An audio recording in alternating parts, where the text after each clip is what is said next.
ਸਤਿ ਸ਼੍ਰੀ ਅਕਾਲ ਜੀ। ਪੰਜਾਬੀ ਰੇਡੀਓ ਤੇ ਪੰਜਾਬੀ ਟੀਵੀ USA ਸੁਣ ਰਹੇ ਸਾਰੇ ਦਰਸ਼ਕਾਂ ਦਾ, ਸਰੋਤਿਆਂ ਦਾ ਪ੍ਰੋਗਰਾਮ ਮਨਦੀਪ ਪੁਨੀਆ ਹੁਣਾਂ ਦੇ ਨਾਲ ਜਿਹੜਾ ਪ੍ਰੋਗਰਾਮ ਹੁੰਦਾ beyond the headlines with Mandeep Punia, ਉਸ ਦੇ ਵਿੱਚ ਬਹੁਤ-ਬਹੁਤ ਸਵਾਗਤ ਹੈ। ਸੋ ਦੇਸ਼ ਭਰ ਨਾਲ ਜੁੜੀਆਂ ਹੋਈਆਂ ਬਹੁਤ ਸਾਰੀਆਂ ਅਹਿਮ ਖਬਰਾਂ ਹੋਣਗੀਆਂ ਤੇ ਉਹਨਾਂ ਤੇ ਚਾਨਣਾ ਪਾਉਣਗੇ ਮਨਦੀਪ ਪੁਨੀਆ ਹੁਣੀ। ਕਰਦੇ ਆ ਪੁਨੀਆ ਜੀ ਨੂੰ ਪ੍ਰੋਗਰਾਮ ਦੇ ਵਿੱਚ ਸ਼ਾਮਲ। ਬਹੁਤ-ਬਹੁਤ ਸਵਾਗਤ ਹੈ ਜੀ। ਜੀ ਸ਼ੁਕਰੀਆ। ਸਤਿ ਸ਼੍ਰੀ ਅਕਾਲ ਗੁਰਪ੍ਰੀਤ। ਸਤਿ ਸ਼੍ਰੀ ਅਕਾਲ ਜੀ। ਸੋ ਸਭ ਤੋਂ ਪਹਿਲਾਂ ਵਧੀਏ ਆਪਾਂ ਜੇਕਰ ਖਬਰਾਂ ਦੇ ਵੱਲ, ਤਾਂ ਪਹਿਲੀ ਖਬਰ ਕਾਮੇਡੀਅਨ ਨੂੰ ਲੈ ਕੇ ਹੈ। ਵੈਸੇ ਤਾਂ ਪੂਰੇ ਦੇਸ਼ ਦੇ ਵਿੱਚ ਹੀ ਤੰਤਰ ਇੱਕ ਮਜ਼ਾਕ ਬਣਿਆ ਹੋਇਆ ਹੈ, ਜਿੱਥੇ ਜਿਹੜੀ ਚੀਜ਼ ਹੋਣੀ ਚਾਹੀਦੀ ਹੈ ਉਹ ਆਪਣੇ ਟਿਕਾਣੇ ਤੇ ਨਹੀਂ ਹੈ।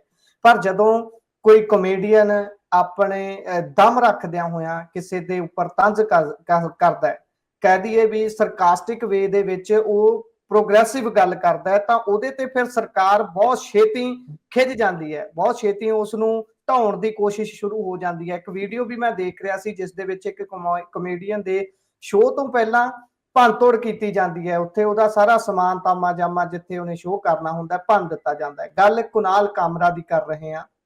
ਇਹ ਇੰਡੀਅਨ ਕਮੇਡੀਅਨ ਨੇ ਤੇ ਇਹਨਾਂ ਦੇ ਵੱਲੋਂ ਕੁਝ ਪੈਰੋਡੀ ਕੀਤੀ ਗਈ ਸੀ, ਜਿਸ ਤੋਂ ਬਾਅਦ ਖਾਸੇ ਨਾਰਾਜ਼ ਨੇ ਮਹਾਰਾਸ਼ਟਰ ਦੇ ਸ਼ਿੰਦੇ ਧੜੇ ਵਾਲੇ ਇਹਨਾਂ ਤੋਂ। ਕੀ ਹੈ ਜੀ ਸਾਰਾ ਮਾਜਰਾ, ਜਿਹੜਾ ਵਿਸਥਾਰ ਚ ਸਮਝਾਇਓ। ਦੇਖੋ ਜੀ, ਇਹ ਜਿਹੜਾ ਕੁਨਾਲ ਕਾਮਰਾ ਹੈ ਖਾਸਾ ਫੇਮਸ ਸਟੈਂਡ ਅਪ ਕਾਮੇਡੀਅਨ ਹੈ। ਇਹਨੂੰ ਪੂਰੇ ਮੁਲਕ ਹੀ ਨਹੀਂ ਬਲਕਿ ਬਾਹਰ ਜਿਹੜੇ ਲੋਕ ਵਸਦੇ ਹੈਗੇ ਆ ਉਹ ਵੀ ਜਾਣਦੇ ਨੇ। ਤੇ ਇਹ ਕੁਨਾਲ ਕਾਮਰੇ ਨੇ ਜਿਹੜਾ 2024 ਵਾਲਾ ਲੋਕ ਸਭਾ ਇਲੈਕਸ਼ਨ ਸੀਗਾ, ਇਸ ਤੋਂ ਸ਼ੁਰੂ ਕਰਦਿਆਂ ਇਹਨੇ ਆਪਣਾ ਜਿਹੜਾ ਐਕਟ ਸੀਗਾ ਉੱਥੇ ਰਿਕਾਰਡ ਕੀਤਾ ਸੀਗਾ। ਇਹ ਬੰਬੇ ਦੇ ਵਿੱਚ ਇੱਕ ਹੋਟਲ 'ਚ ਕੀਤਾ ਸੀਗਾ। ਹੈਬੀਟੇਟ ਇੱਕ ਥਾਂ ਹੈਗੀ ਆ ਜਿਹੜੀ ਉੱਥੇ ਪੰਜਾਬੀਆਂ ਨੇ, ਸਿੱਖਾਂ ਨੇ ਚਲਾਈ ਹੋਈ ਹੈ ਬੇਸਿਕਲੀ। ਇਹ ਜੇ ਤੁਸੀਂ ਇਹਦਾ ਪਿਛੋਕੜ ਲੱਭੋਗੇ ਤਾਂ ਹਾਂ, ਉੱਥੇ ਇਹ ਸਿੱਖ ਫੈਮਿਲੀ ਨੂੰ ਹੀ ਦੀ ਥਾਂ ਹੈ। ਤੇ ਉਹ ਜਿਹੜਾ ਸਿੱਖ ਫੈਮਿਲੀ ਹੈਗੀ ਆ ਉਹ ਖਾਸੀ ਮਤਲਬ ਲਿਬਰਲ ਕਿਸਮ ਦੀ ਹੈ, ਤੇ ਉਹ ਸਾਰੇ ਜਿਹੜੇ ਨਵੇਂ ਆਰਟਿਸਟ ਹੈਗੇ ਉਹਨਾਂ ਨੂੰ ਥਾਂ ਪ੍ਰੋਵਾਈਡ ਕਰ ਦਿੰਦੀ ਹੈ।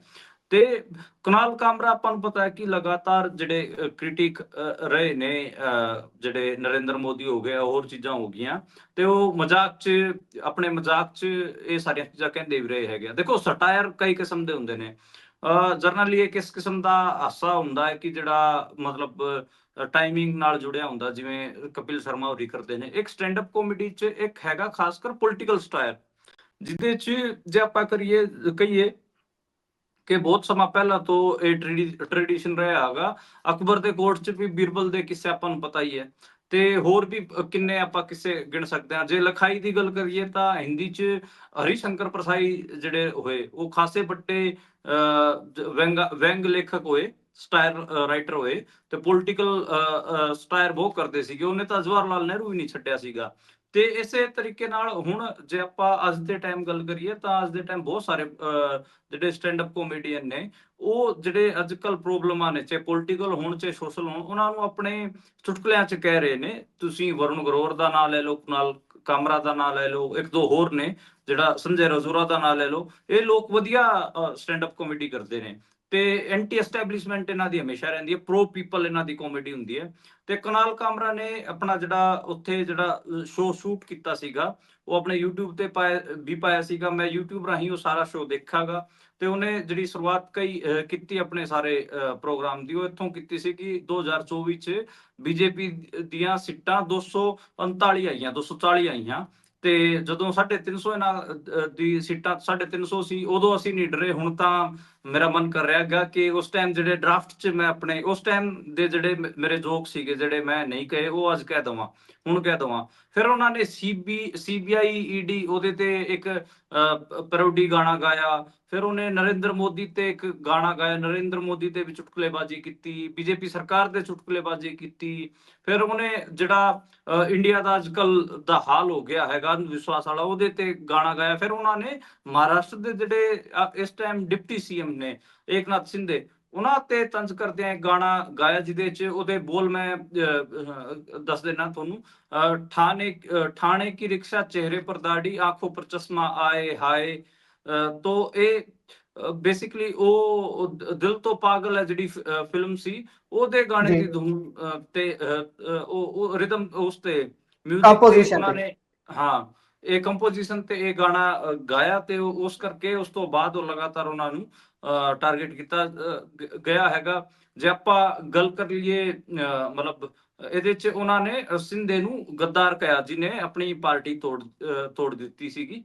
ਤੇ ਹਾਲਾਂਕਿ ਇਹਨੇ ਸਿੰਧੇ ਨੇ ਇਹਦੇ ਤੇ ਕੁਨਾਲ ਕਾਮਰਾ ਨੇ ਮਹਾਰਾਸ਼ਟਰ ਦੀ ਪੋਲਿਟਿਕਸ 'ਚ ਬਹੁਤ ਤਕੜਾ ਮਜ਼ਾਕ ਕੀਤਾ, ਕਿਹਾ ਕਿ ਪਹਿਲਾਂ ਇਹਨਾਂ ਨੇ ਸ਼ਿਵ ਸੈਨਾ ਬੀਜੇਪੀ ਤੋਂ ਅੱਡ ਹੋਈ, ਫਿਰ ਬੀਜੇਪੀ ਵਾਲਿਆਂ ਨੇ ਸ਼ਿਵ ਸੈਨਾ ਤੋਂ ਹੀ ਇੱਕ ਸ਼ਿਵ ਸੈਨਾ ਕੱਢ ਲਈ, ਫਿਰ ਜਿਹੜੀ ਦੂਜੀ ਪਾਰਟੀ ਸੀਗੀ ਐਨਸੀਪੀ ਸ਼ਰਦ ਪਵਾਰ ਵਾਲੀ, ਉਹਦੇ ਤੋਂ ਵੀ ਇੱਕ ਹੋਰ ਪਾਰਟੀ ਕੱਢ ਲਈ। ਤੇ ਇਹ ਦੋ ਤਿੰਨ ਚੀਜ਼ਾਂ ਉਹਨਾਂ ਨੇ ਗਣਾਈਆਂ ਤੇ ਉਹਨਾਂ ਬਾਰੇ ਗੱਲ ਕਹੀ। ਕਹਿੰਦੇ ਇਸ ਟਾਈਮ ਤਾਂ ਏਦਾਂ ਦਾ ਹੋ ਗਿਆ ਸੀਗਾ ਕਿ ਸਾਹਮਣੇ 8 ਚੋਣ ਨਿਸ਼ਾਨ ਸੀਗੇ, ਕਿਹੜਾ ਅਸਲੀ ਕਿਹੜਾ ਨਕਲੀ। ਇਹ ਜਿਹੜੀ ਆਪਾਂ ਲੋਕ ਸਭਾ ਚੋਣਾਂ ਵੇਲੇ ਵੀ ਗੱਲ ਕਰਦੇ ਸੀ, ਕਿਹੜਾ ਅਸਲੀ ਕਿਹੜਾ ਨਕਲੀ, ਤੇ ਉਹ ਗੱਲ ਕਹੀ। ਉਹਨਾਂ ਨੇ ਅੰਬਾਨੀ ਤੇ ਵੀ ਤੰਜ ਕੀਤਾ, ਅੰਬਾਨੀ ਦੇ ਮੁੰਡੇ ਤੇ ਤੰਜ ਕੀਤਾ, ਆਨੰਦ ਮਹਿੰਦਰਾ ਤੇ ਤੰਜ ਕੀਤਾ, ਓਲਾ ਵਾਲਿਆਂ ਤੇ ਤੰਜ ਕੀਤਾ। ਇੰਡੀਆ ਜਿਹੜਾ ਟੈਕਨੋਲੋਜੀਕਲ ਐਸਪੈਕਟਸ ਤੇ ਪਿਛੜ ਰਿਹਾ ਹੈਗਾ, ਉਹਦੇ ਬਾਰੇ ਤੰਜ ਕੀਤਾ। ਮਤਲਬ ਉਹਨੇ ਜਿਹੜੀ ਕੰਪਲੈਕਸਿਟੀਜ਼ ਹੈਗੀਆਂ ਇੰਡੀਆ ਦੀਆਂ, ਉਹ ਸਾਰੀਆਂ ਛੇੜੀਆਂ ਉਸ ਮੁੰਡੇ ਨੇ। ਮੈਂ ਹੁਣ ਦੇਖ ਰਿਹਾ ਸੀਗਾ ਥੋੜੀ ਦੇਰ ਪਹਿਲਾਂ, ਇਹ ਬੁਲੇਟਿਨ ਸ਼ੁਰੂ ਕਰਨ ਤੋਂ ਪਹਿਲਾਂ, ਉਹਦੇ ਜਿਹੜੇ ਇਸ ਵੀਡੀਓ ਦੇ 2 ਮਿਲੀਅਨ ਵਿਊ ਹੋ ਚੁੱਕੇ ਨੇ। ਤੇ ਮੈਨੂੰ ਲੱਗਦਾ ਕਿ ਇਹ ਹੋਰ ਚੱਲੂਗੀ, ਇਹ 10 ਮਿਲੀਅਨ ਤੱਕ ਵੀ ਜਾ ਸਕਦੀ ਹੈ। ਹਜੇ 21 ਦਿਨ ਹੋਇਆ ਤੇ ਇਸ ਤੋਂ ਬਾਅਦ, ਹਾਲਾਂਕਿ ਜਿਹੜਾ ਹੈਬਿਟੇਟ ਹੈ ਉੱਥੇ ਹੋਟਲ 'ਚ, ਕਾਂਟੀਨੈਂਟਲ ਜਿਹੜਾ ਹੋਟਲ ਹੈ, ਉੱਥੇ ਸ਼ਿਵ ਸੈਨਾ ਦੇ ਵਰਕਰਾਂ ਨੇ ਤੋੜ ਭੰਨ ਵੀ ਕੀਤੀ ਹੈਗੀ ਆ। ਤੇ ਕੁਨਾਲ ਕਾਮਰੇ ਨੂੰ ਫੋਨ ਲਾ ਕੇ ਸ਼ਿਵ ਸੈਨਾ ਦੇ ਵਰਕਰ ਸੀਗੇ ਏਕਨਾਥ ਸ਼ਿੰਦੇ ਦੇ, ਉਹਨਾਂ ਨੇ ਕਿਹਾ ਕਿ ਜਿਵੇਂ ਅਸੀਂ ਤੇਰੇ ਸਟੂਡੀਓ ਦਾ ਸਮਾਨ ਤੋੜਿਆਗਾ, ਉਵੇਂ ਤੈਨੂੰ ਵੀ ਤੋੜਨਾਗਾ, ਤੂੰ ਕਿੱਥੇ ਮਿਲੇਗਾ। ਉਹ ਕਹਿੰਦਾ ਮੈਂ ਤਾਂ ਤਮਿਲਨਾਡੂ ਬੈਠਾ। ਤੇ ਉਹ ਕਹਿੰਦੇ ਅੱਛਾ ਹੁਣ ਤਮਿਲਨਾਡੂ ਕਿਵੇਂ ਆਈਏ ਅਸੀਂ, ਕਹਿੰਦਾ ਆ ਜਾਓ ਤਮਿਲਨਾਡੂ ਆ ਜਾਓ, ਤੁਹਾਨੂੰ ਕੁਝ ਪੰਗਾ ਲੈਣਾ ਹੈਗਾ ਤਾਂ। ਇਹ ਮੈਨੂੰ ਲੱਗਦਾ ਕਿ ਚੀਜ਼ਾਂ ਹੈਗੀਆਂ। ਤੇ ਮਤਲਬ ਜੇ ਮੈਂ ਉਹ ਗਾਣਾ ਇੱਕ ਵਾਰ ਫਿਰ ਤੋਂ ਮੈਂ ਸੁਣਾਉਣਾ ਚਾਹਾਂਗਾ, लिरिक्स मेरे सामने आगे है गया तो मैं गाना सुना देना। ठाणे जी की जी रिक्शा चेहरे पर दाढ़ी आंखों पर चश्मा, हाय एक झलक दिखलाए कभी गुवाहाटी में छिप जाए, मेरी नजर से तुम देखो गद्दार नजर वो आए, ठाणे की रिक्शा चेहरे पर दाढ़ी आंखों पे चश्मा, आए हाय मंत्री नहीं है वो दल बदलू है, और क्या कहा जाए, जिस थाली में खाए उसमें ही वो छेद कर जाए, मंत्रालय से ज्यादा फडणवीस की गोदी में मिल जाए, तीर कमान मिला है इसका इसको बाप मेरा ये चाहे, ठाणे की रिक्शा चेहरे पर दाढ़ी आंखों पर चश्मा हाय। बेसिकली ठाणे ਤੋਂ ਐਮਐਲਏ ਦੇ ਚੋਣ ਲੜਦੇ ਰਹੇ ਆ ਸਿੰਧੇ, ठाणे ਤੋਂ ਬਿਲੋਂਗ ਕਰਦੇ ਨੇ। ਤੇ ਸਟਾਰਟਿੰਗ 'ਚ ਉੱਥੇ ਆਟੋ ਰਿਕਸ਼ਾ ਚਲਾਉਂਦੇ ਹੁੰਦੇ ਸੀਗੇ, ਮੂੰਹ ਤੇ ਦਾੜੀ ਵੀ ਖਾਸੀ ਹੈਗੀ ਆ, ਉਹ ਸਾਰੇ ਉਹਨਾਂ ਤੇ ਤੰਜ ਕੀਤਾਗਾ। ਤੇ ਉਹ ਸ਼ਿਵ ਸੈਨਾ ਨੂੰ ਤੋੜ ਕੇ ਉਹ ਫਡਨਵੀਸ ਦੀ ਗੋਦੀ 'ਚ ਬਹਿ ਗਏ ਸੀਗੇ, ਗੋਦ 'ਚ ਜਾ ਕੇ ਬਹਿ ਗਏ ਸੀਗੇ ਉਹਦੇ ਬਾਰੇ। ਤੇ ਉਸ ਜਿਹੜਾ ਸ਼ਿਵ ਸੈਨਾ ਵਾਲੇ ਨੇ ਫੋਨ ਕੀਤਾ ਸੀ, ਉਹਦੇ 'ਚ ਇੱਕ ਹੋਰ ਚੀਜ਼ ਇੰਟਰਸਟਿੰਗ ਸੀ। ਉਹਨੇ ਕਿਹਾ जी ਕਿ ਬਾਈ ਜੀ ਤੂੰ ਕਹਿੰਦਾ ਕੁਨਾਲ ਕਾਮਰੇ ਤੂੰ ਮੁੱਖ ਮੰਤਰੀ ਸਾਹਿਬ ਵਾਸਤੇ ਉਲਟਾ ਕਿਉਂ ਬੋਲਿਆ। ਕਹਿੰਦਾ ਉਹ ਮੁੱਖ ਮੰਤਰੀ ਨਹੀਂ ਹੈ, ਅੱਜ ਕੱਲ ਡਿਪਟੀ ਸੀਐਮ ਹੈ, ਡਿਪਟੀ ਉਪ ਮੁੱਖ ਮੰਤਰੀ ਹੈ। ਹਾਂ ਕਹਿੰਦਾ ਉਹ ਉਹਨਾਂ ਬਾਰੇ ਉਲਟਾ ਕਿਉਂ ਬੋਲਿਆ। ਮੈਂ ਬੋਲਦਾ ਮੇਰਾ ਜੀ ਕਰਦਾ ਸੀਗਾ। ਕਹਿੰਦੇ ਤੂੰ ਮਿਲ ਤੈਨੂੰ ਤੋੜਾਂਗੇ, ਤੂੰ ਕਿੱਥੇ ਹੈ ਦੱਸ। ਉਹ ਕਹਿੰਦੇ ਮੈਂ ਤਾਂ ਤਮਿਲਨਾਡੂ ਬੈਠਾ। ਉਹ ਕਹਿੰਦੇ ਹੁਣ ਤਮਿਲਨਾਡੂ ਕਿਵੇਂ ਆਈਏ, ਤਮਿਲਨਾਡੂ 'ਚ ਆਪਾਂ ਨੂੰ ਪਤਾ ਐਮ ਕੇ ਸਟਾਲਿਨ ਹੋਣਾ ਦੀ ਸਰਕਾਰ ਹੈ, ਉਹ ਉਹਨੂੰ ਮੁੰਡੇ ਨੂੰ ਸੇਵ ਕਰ ਲੈਣਗੇ। जी ਜਿੱਥੋਂ जी ਤੱਕ ਹਾਲਾਂਕਿ ਮੁੰਡੇ ਤੇ FIR ਦਰਜ ਹੋ ਗਈ ਹੈਗੀ ਆ। ਤੇ हम्म ਜਿਹੜੇ ਫਡਨਵੀਸ ਸਾਹਿਬ ਹੈਗੇ ਉਹਨਾਂ ਨੇ ਵੀ ਉਹਦੇ ਤੇ ਬਿਆਨ ਦਿੱਤਾ ਹੈ। ਫਡਨਵੀਸ ਜਿਹੜੇ ਦੇਵੇਂਦਰ ਫਡਨਵੀਸ ਮਹਾਰਾਸ਼ਟਰ ਦੇ ਮੁੱਖ ਮੰਤਰੀ, ਉਹ ਕਹਿੰਦੇ ਕਿ ਅਸੀਂ ਛੱਡਾਂਗੇ ਨਹੀਂ, ਅਸੀਂ ਕਾਰਵਾਈ ਕਰਾਂਗੇ। ਤੇ जी ਇਹ ਹੁਣ ਟ੍ਰੈਂਡਿੰਗ 'ਚ ਹੈਗਾ। ਕਈ ਲੋਕ ਮੇਰੇ ਵਰਗੇ ਲੋਕ ਲਿਖ ਰਹੇ ਨੇ ਕਿ ਦੇਖੋ ਘੱਟੋ ਘੱਟ ਕੁਨਾਲ ਕਾਮਰੇ ਦਾ ਇਤਿਹਾਸਕਾਰਾਂ ਨੂੰ ਤਾਂ ਧੰਨਵਾਦ ਕਰਨਾ ਚਾਹੀਦਾ, ਕਿਉਂਕਿ ਉਹਨੇ ਔਰੰਗਜ਼ੇਬ ਦੀ ਕਬਰ ਟੁੱਟਣ ਤੋਂ ਬਚਾ ਲਈ। ਕਿਉਂਕਿ ਸਾਰੇ जी ਜਿਹੜੇ ਵਾਨਰ ਸੈਨਾ ਵਾਲੇ ਸੀਗੇ, ਸਾਰੇ ਤੋੜਨ ਵਾਲੇ ਸੀਗੇ, ਉਹਨਾਂ ਦਾ ਧਿਆਨ ਉਹ ਕੁਨਾਲ ਕਾਮਰੇ ਦੇ ਸਟੂਡੀਓ ਵੱਲ ਹੋ ਗਿਆ ਹੈਗਾ। ਹੁਣ ਉਹ ਕੁਨਾਲ जी ਕਾਮਰਾ ਦਾ ਸਟੂਡੀਓ ਤੋੜ ਰਹੇ ਨੇ ਜਾ ਕੇ ਔਰੰਗਜ਼ੇਬ ਦੀ ਕਬਰ ਨੂੰ ਛੱਡ ਕੇ। ਜੀ ਇਹ ਵੀ ਇੱਕ ਦਲੇਰੀ ਦਾ ਕੰਮ ਹੁੰਦਾ ਹੈ, ਜਦੋਂ ਤੁਸੀਂ 100 ਦੀ ਭੀੜ ਦੇ ਵਿੱਚ ਇਕੱਲਿਆਂ ਖੜੇ ਵੀ ਆਪਣੀ ਗੱਲ ਤੇ ਅੜਿੱਗ ਰਹਿੰਦੇ ਹੋ। ਸੋ ਇਹ ਕੁਨਾਲ ਕਾਮਰਾ ਨੇ ਇਹ ਆਪਣੇ ਕਿਸਮ ਦੀ ਆਪਣਾ ਕੰਮ ਵੀ ਕੀਤਾ ਹੈ, ਉਹਨਾਂ ਦਾ ਪ੍ਰੋਫੈਸ਼ਨ ਵੀ ਹੈ, ਤੇ ਉਹਦੇ ਨਾਲ ਨਾਲ ਉਹਨਾਂ ਨੇ ਆਪਣੀ ਦੇਸ਼ ਪ੍ਰਤੀ ਜ਼ਿੰਮੇਵਾਰੀ, ਆਪਣੇ ਲੋਕਾਂ ਪ੍ਰਤੀ ਵੀ ਇੱਕ ਜ਼ਿੰਮੇਵਾਰੀ ਜਿਹੜੀ ਆ ਨਿਭਾਈ ਹੈ। ਪਰ ਆਪਾਂ ਚਲੀਏ ਜੀ ਅਗਲੀ ਖਬਰ ਤੇ ਨਾਗਪੁਰ ਦੇ ਵਿੱਚ ਜਿਹੜੀ ਤੁਸੀਂ ਹੁਣੇ ਗੱਲ ਕਰ ਰਹੇ ਸੀ, ਉਹ ਟੁੱਟਣ ਵਾਲੀ ਕਬਰ ਤੋੜਨ ਵਾਲੀ, ਉਸ ਮਾਮਲੇ 'ਚ ਹਿੰਸਾ ਭੜਕੀ ਸੀ ਤੇ ਉੱਥੇ ਹੁਣ ਆਰੋਪੀ ਦੇ ਘਰ ਤੇ ਬਲਡੋਜ਼ਰ ਚੱਲਿਆ ਤੇ ਆਰੋਪੀ ਜਿਹਨੂੰ ਬਣਾਇਆ, ਦੋਸ਼ੀ ਬਣਾਇਆ, ਉਹ ਵੀ ਮੁਸਲਮਾਨ ਹੈ ਜੀ। ਹਾਂਜੀ, ਇਹ ਬੜੀ ਮਤਲਬ ਤੁਸੀਂ ਕਹੋ ਕਿ ਬੜੀ ਅਜੀਬ ਗੱਲ ਹੈ। ਹਾਲਾਂਕਿ ਪਿਛਲੇ 10 ਸਾਲਾਂ ਚੋਂ ਜੇ ਆਪਾਂ ਚੀਜ਼ਾਂ ਟਰੈਕ ਕਰਾਂਗੇ ਤਾਂ ਇੰਡੀਆ ਦੇ ਵਿੱਚ ਏਦਾਂ ਹੀ ਹੋ ਰਿਹਾ ਹੈਗਾ। ਦੇਖੋ, ਮੁਸਲਮਾਨਾਂ ਦੇ ਉਲਟੀ ਵਾਇਲੈਂਸ ਕੀਤੀ ਗਈ ਤੇ ਮੁਸਲਮਾਨਾਂ ਨੂੰ ਹੀ ਉਹਦਾ ਕਿਤੇ ਨਾ ਕਿਤੇ ਆਰੋਪੀ ਬਣਾਤਾ। ਤੇ ਫਹੀਮ ਖਾਨ ਨਾਂ ਦਾ ਸਰ ਇਹ ਬੰਦਾ ਹੈ ਜਿਹਦੇ ਘਰ ਤੇ ਇਹਨਾਂ ਨੇ ਬੁਲਡੋਜ਼ਰ ਚਲਾਇਆ ਗਾ, ਤੇ ਇਹ ਮਾਈਨੋਰਿਟੀ ਪਾਰਟੀ ਕਰਕੇ ਇੱਕ ਆਪਣੀ ਛੋਟੀ ਜਿਹੀ ਪਾਰਟੀ ਵੀ ਚਲਾਉਂਦਾ ਗਾ। ਤੇ ਮਾਈਨੋਰਿਟੀਜ਼ ਡੈਮੋਕ੍ਰੈਟਿਕ ਪਾਰਟੀ ਉਹਦਾ ਇਹ ਸ਼ਹਿਰੀ ਅਧਿਕਸ਼ ਹੈ, ਸ਼ਹਿਰ ਦਾ ਅਧਿਕਸ਼ ਹੈਗਾ। ਤੇ ਜੀ ਉੱਥੇ ਜਿਹੜੇ ਹੋਰ ਅੱਛਾ, ਇਹਦੇ ਉਲਟ ਕਾਰਵਾਈ ਇਸ ਕਰਕੇ ਹੋਈ ਕਿਉਂਕਿ ਇਹ ਲਗਾਤਾਰ ਪ੍ਰੈਸ ਕਾਨਫਰੰਸਾਂ ਕਰਕੇ ਇਹ ਕਹਿ ਰਿਹਾ ਸੀਗਾ ਕਿ ਜਿਹੜੇ ਵਿਸ਼ਵ ਹਿੰਦੂ ਪਰਿਸ਼ਦ ਵਾਲੇ ਸ਼ਹਿਰ 'ਚ ਦੰਗਾ ਫੈਲਾ ਰਹੇ ਹੈਗੇ, ਇਹਨਾਂ ਦੇ ਉਲਟ ਕਾਰਵਾਈ ਕੀਤੀ ਜਾਵੇ। ਤੇ ਕਾਰਵਾਈ ਇਹਦੇ ਉਲਟੀ ਕਰਤੀ। ਜਿਹੜਾ ਬੰਦਾ ਲਗਾਤਾਰ ਇਹ ਬੋਲ ਰਿਹਾ ਸੀ ਪ੍ਰੈਸ 'ਚ ਕਿ ਬਈ ਕਾਰਵਾਈ ਕੀਤੀ ਜਾਵੇ, ਉਹਦੇ ਉਲਟ ਕਾਰਵਾਈ ਕਰਤੀ ਤੇ ਜੀ ਉਹਨੂੰ ਜੇਲ੍ਹ 'ਚ ਭੇਜ ਦਿੱਤਾ ਗਿਆ ਹੈਗਾ। ਤੇ ਆਪਾਂ ਕਹੀਏ ਕਿ ਹੁਣ ਉਹਦੇ ਘਰ ਨੂੰ ਵੀ ਬੁਲਡੋਜ਼ਰ ਤੋਂ ਤੋੜ ਦਿੱਤਾ ਗਿਆ ਹੈਗਾ। ਜੇ ਆਪਾਂ ਗੱਲ ਕਰ ਲਈਏ ਮਤਲਬ ਦੇਵੇਂਦਰ ਫਡਨਵੀਸ ਦੀ, ਤੇ ਦੇਵੇਂਦਰ ਫਡਨਵੀਸ ਲਗਾਤਾਰ ਤੇ ਏਕਨਾਥ ਸ਼ਿੰਦੇ ਵੀ ਲਗਾਤਾਰ ਮੁਸਲਮਾਨਾਂ ਦੇ ਉਲਟ ਬਿਆਨ ਦੇ ਰਹੇ ਨੇ। ਹਾਲਾਂਕਿ ਜਿਹੜੇ ਅਜੀਤ ਪਵਾਰ ਨੇ, ਜਿਹੜੇ ਇਹਨਾਂ ਦੇ ਅਲਾਈਅੰਸ ਪਾਰਟਨਰ ਨੇ ਤੇ ਮਹਾਰਾਸ਼ਟਰ ਦੇ ਡਿਪਟੀ ਸੀਐਮ ਹੈਗੇ, ਉਹਨਾਂ ਨੇ ਕਿਹਾ ਕਿ ਜਿਹੜਾ ਵੀ ਮੁਸਲਮਾਨਾਂ ਨੂੰ ਅੱਖ ਦਿਖਾਊਗਾ ਉਹਦੀ ਅਸੀਂ ਅੱਖਾਂ ਕੱਢ ਲਿਆਂਗੇ, ਉਹਨੂੰ ਬਖਸ਼ਿਆ ਨਹੀਂ ਜਾਊਗਾ। ਪਰ ਤੁਸੀਂ ਦੇਖ ਲਓ, ਮੁਸਲਮਾਨਾਂ ਦੇ ਉਲਟ ਕਾਰਵਾਈ ਕੀਤੀ ਜਾ ਰਹੀ ਹੈ। ਅਜੀਤ ਪਵਾਰ ਸਿਰਫ ਕੱਲੇ ਬਿਆਨ ਦੇਣ ਜੋਗੇ ਹੀ ਹੈ ਕਿਆ, ਕਿਉਂਕਿ ਆਪਾਂ ਨੂੰ ਪਤਾ ਹੈ ਕਿ ਅਜੀਤ ਪਵਾਰ ਨੂੰ ਠੀਕ ਠਾਕ ਮੁਸਲਮਾਨਾਂ ਦੇ ਵੋਟ ਮਿਲਦੇ ਰਹੇ ਆ, ਪਰ ਕੋਈ ਹਿੱਲਾ ਤਾਂ ਹੈ ਨਹੀਂ ਉਹਨਾਂ ਕੋਲ। ਜੀ, ਸੋ ਇਹ ਤਾਂ ਹਾਲਾਤ ਨੇ ਇਸ ਦੇਸ਼ ਦੇ ਕਿ ਜਿਨ੍ਹਾਂ ਦੇ ਉੱਪਰ ਜ਼ੁਲਮ ਹੁੰਦਾ ਹੈ ਉਹੀ ਬਾਅਦ ਦੇ ਵਿੱਚ ਪਰਚਿਆਂ ਦੇ ਵਿੱਚ ਉਹਨਾਂ ਦੇ ਨਾਮ ਹੁੰਦੇ ਨੇ। ਸੋ ਅੱਗੇ ਚੱਲੀਏ ਜੀ। ਹਾਈ ਕੋਰਟ ਦੇ ਇੱਕ ਜੱਜ ਦੇ ਘਰ ਦੇ ਵਿੱਚ ਅੱਗ ਲੱਗ ਜਾਂਦੀ ਹੈ। ਉਸ ਤੋਂ ਬਾਅਦ ਜੋ ਕੁਝ ਨਜ਼ਾਰਾ ਅੱਗ ਬੁਝਾਉਣ ਵਾਲਿਆਂ ਨੇ ਦੇਖਿਆ ਉਹ ਬਿਲਕੁਲ ਚੁਕਾ ਦੇਣ ਵਾਲਾ ਸੀ।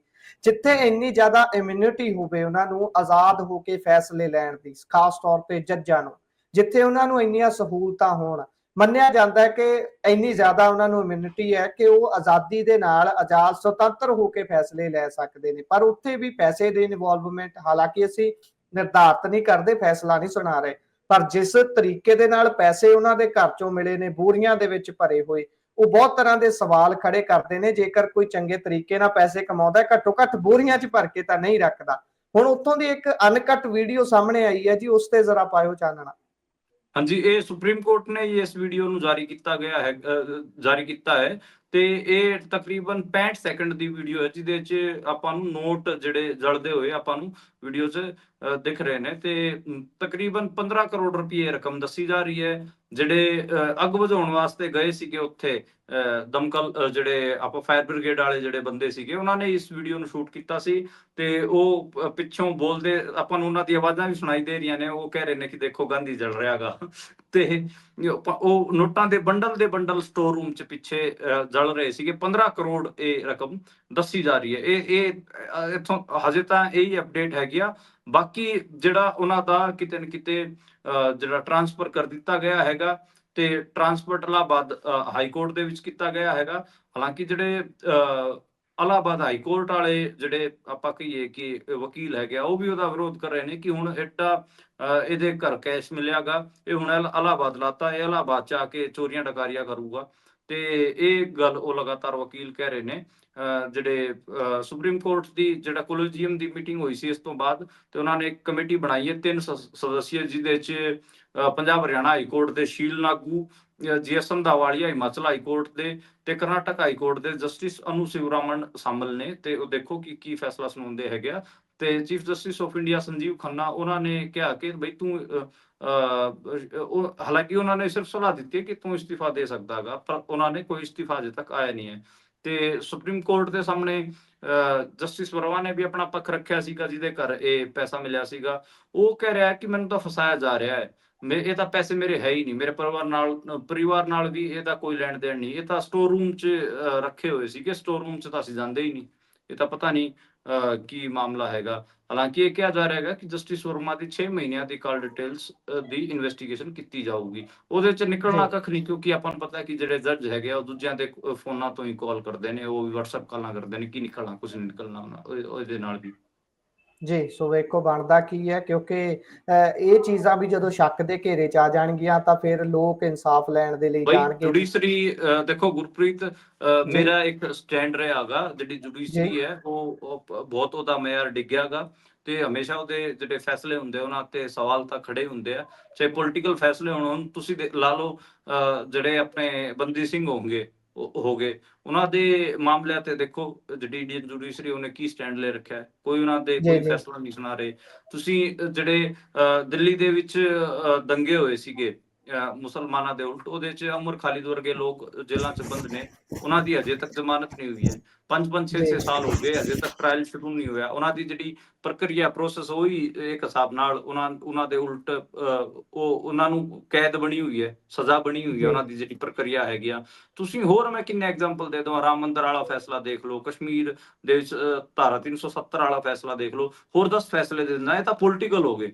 ਤੇ ਹੋਰ ਹੂੰ, ਜਿਹੜਾ ਅੱਡ-ਅੱਡ ਲੈਵਲਾਂ ਤੇ ਜੋ ਕੁਝ ਚੱਲਦਾਗਾ, ਉਹਦੇ ਬਾਰੇ ਵੀ ਆਪਾਂ ਨੂੰ ਪਤਾ ਹੀ ਹੈ ਕਿ ਕਿੰਨੀ ਕੁ ਉਹਦਾ ਜੁਡੀਸ਼ਰੀ ਦਾ ਮਿਆਰ। ਮੈਂ ਤਾਂ ਨਹੀਂ ਮੰਨਦਾ ਕਿ ਇੰਡੀਆ ਦੀ ਜਿਹੜੀ ਜੁਡੀਸ਼ਰੀ ਹੈ ਉਹ ਹੁਣ ਇੰਡੀਪੈਂਡੈਂਟ ਰਹਿ ਚੁੱਕੀ ਹੈਗੀ। ਹਾਲਾਂਕਿ ਉਮੀਦ ਕੀਤੀ ਜਾਂਦੀ ਹੈ ਕਿ ਕਿਸੇ ਵੀ ਡੈਮੋਕ੍ਰੈਟਿਕ ਮੁਲਕ ਦੀ ਜਿਹੜੀ ਜੁਡੀਸ਼ਰੀ ਹੈ ਉਹ ਕਿਤੇ ਨਾ ਕਿਤੇ ਇੰਡੀਪੈਂਡੈਂਟ ਹੋਣੀ ਚਾਹੀਦੀ, ਕਿਉਂਕਿ ਡੈਮੋਕ੍ਰੇਸੀ ਦੇ ਵਿੱਚ ਜਿਹੜਾ ਨਿਆਂ ਹੈਗਾ, ਜਸਟਿਸ ਹੈਗਾ, ਜਸਟਿਸ ਸਭ ਤੋਂ ਪਹਿਲਾ ਸਿਧਾਂਤ ਮੰਨਿਆ ਜਾਂਦਾ ਹੈ। ਜੀ। ਇੱਕੋ ਰੰਗ ਦੇ ਖੋਪੇ ਜਦੋਂ ਲੱਗੇ ਹੋਣ ਤਾਂ ਫਿਰ ਇੱਕੋ ਰੰਗ ਦਾ ਹੀ ਸਾਰਾ ਕੁਝ ਨਜ਼ਰ ਆਉਂਦਾ ਹੈ, ਬੇਸ਼ੱਕ ਉਹਦਾ ਰੰਗ ਕੋਈ ਵੀ ਹੋਵੇ। ਸੋ ਅਗਲੀ ਖਬਰ ਤੇ ਚੱਲਦੇ ਹਾਂ। ਸੰਭਲ ਹਿੰਸਾ ਜਿਹੜੀ ਹੋਈ ਸੀ ਉਸ ਦੇ ਵਿੱਚ ਕਹਿੰਦੇ ਜਿੰਨੇ ਮਰੇ ਨੇ ਸਾਰੇ ਹੀ ਪੁਲਿਸ ਨੇ ਮਾਰੇ ਨੇ। ਇਹ ਸਦਰ ਜਫਰ ਜਿਹੜੇ ਨੇ ਜਾਮਾ ਮਸਜਿਦ ਵਾਲੇ, ਉਹ ਚਲਾ ਕੇ ਬੋਲ ਰਹੇ ਸੀ ਜਦੋਂ ਉਹਨਾਂ ਨੂੰ ਜੇਲ੍ਹ 'ਚ ਲਿਜਾਇਆ ਜਾ ਰਿਹਾ ਸੀ। ਇਹ ਪੂਰੀ ਖਬਰ ਕੀ ਕਹਿੰਦੀ ਹੈ? ਦੇਖੋ ਹੁਣ ਤੁਸੀਂ ਇਸੇ ਖਬਰ, ਆਪਾਂ ਜੁਡੀਸ਼ਰੀ ਦੀ ਗੱਲ ਕਰ ਰਹੇ ਸੀ, ਅਗਲੀ ਖਬਰ ਇਸੇ ਚੀਜ਼ ਤੇ ਆ ਗਈ।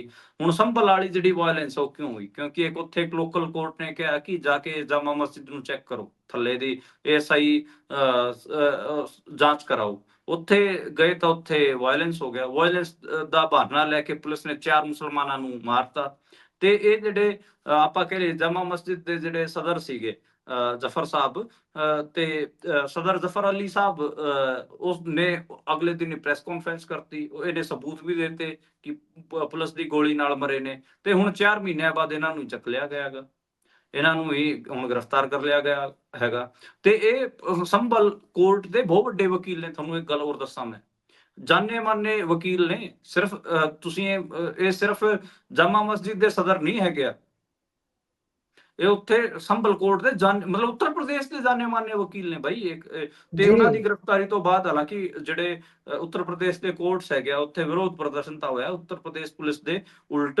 ਪਰ ਹੁਣ ਦੇਖੋ ਜਿਹੜੇ ਆਪਾਂ ਕਹਿ ਲਈਏ ਕਿ ਐਡੇ ਵੱਡੇ ਵਕੀਲ ਨੂੰ ਵੀ ਗ੍ਰਿਫਤਾਰ ਕੀਤਾ ਜਾ ਰਿਹਾ ਹੈਗਾ, ਜਿਹਨੇ ਇਹ ਸਾਰੀ ਜਿਹੜੀ ਸੰਭਲ ਵਾਇਲੈਂਸ ਸੀ ਉਹਦੇ ਚ ਫੈਕਚੁਅਲ ਗੱਲ ਕਹਿਣ ਦੀ ਕੋਸ਼ਿਸ਼ ਕੀਤੀ, ਹਿਊਮਨ ਰਾਈਟਸ ਦੀ ਗੱਲ ਕੀਤੀ। ਜਿਹੜਾ ਹਿਊਮਨ ਰਾਈਟ ਡਿਫੈਂਡਰ ਹੈ ਉਹਨੂੰ ਵੀ ਕਿਤੇ ਨਾ ਕਿਤੇ ਗ੍ਰਿਫਤਾਰ ਕਰ ਲਿਆ ਜਾ ਰਿਹਾ ਹੈਗਾ, ਜਿਹਨੇ ਉੱਥੇ ਜਿਹੜੇ ਮੁਸਲਮਾਨ ਮਾਈਨੋਰਿਟੀ ਦੇ ਮੁੰਡੇ ਮਾਰੇ ਗਏ ਪੁਲਿਸ ਦੀ ਗੋਲੀਆਂ ਨਾਲ, ਉਹਨਾਂ ਦੀ ਆਵਾਜ਼ ਚੱਕੀ, ਉਹਨੂੰ ਹੀ ਗ੍ਰਿਫਤਾਰ ਕਰ ਲਿਆ ਗਿਆ।